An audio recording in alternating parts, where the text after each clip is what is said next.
Praise the Lord. இன்றைக்கான good news. எந்த மனுஷனையும் பிரகாசிப்பிக்கிற மெய்யான ஒளியே இந்த ஒளி.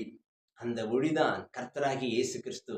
எனக்கு பிரியமானவர்களே, கடந்த நாட்கள்ல ஒருவேளை ஏதோ ஒரு பாவத்துக்கு அடிமைப்பட்டிருந்திருக்கலாம். அந்த பாவத்தின் உணர்வுனால உங்களுடைய எதிர்காலத்தை கூட நீங்க ஃபோக்கஸ் பண்ண முடியாதபடிக்கு அடிக்கடி ஒரு குற்ற உணர்வோடு நீங்க வாழ்வீர்கள் என்றால், இல்ல ஒரு பாவத்துக்கு அடிமைப்பட்டு இந்த பாவத்திலிருந்து என்னால வெளியே வர முடியல, நான் கட்டப்பட்ட நிலைமையில இருக்கிறேன் நீங்க நினைப்பீர்கள் என்றால், உங்களுடைய வாழ்க்கையில உங்களை பிரகாசிக்கும்படியாக கர்த்தராகிய இயேசு கிறிஸ்து இந்த பூமிக்கு வந்தார்.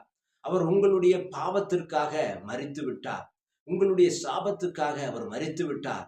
இன்றைக்கு நீங்க இயேசு கிறிஸ்துவ சொந்த இரட்சகராக ஏற்றுக்கொள்வீர்கள் என்றால், அவரை விசுவாசிப்பீர்கள் என்றால், அவர் உங்களுடைய எல்லா பாவங்களையும் மன்னித்து அவர் உங்களை நீதிமானாக்க மாற்றுவார். உங்களுடைய குற்ற மனசாட்சியிலிருந்து விடுவிக்கும்படியாகத்தான் இயேசு கிறிஸ்து இந்த பூமிக்கு கடந்து வந்தார். உங்களுடைய பாவத்திலிருந்து உங்களை விடுவிக்கும்படியாக தான் இயேசு கிறிஸ்து இந்த பூமிக்கு கடந்து வந்தார். அவரை விசுவாசிக்கும் பொழுது உங்களுடைய பாவம் மன்னிக்கப்பட்டு ஒரு புதிய வாழ்க்கையை அவர் உங்களுக்கு தருவார். அவருடைய சந்தோஷத்தை, அவருடைய சமாதானத்தை உங்களை தந்து உங்களுடைய வாழ்க்கையை முழுவதுமாக மாற்றி நீங்க ஒரு புதிய மனிதனாக மாறுவீர்கள்.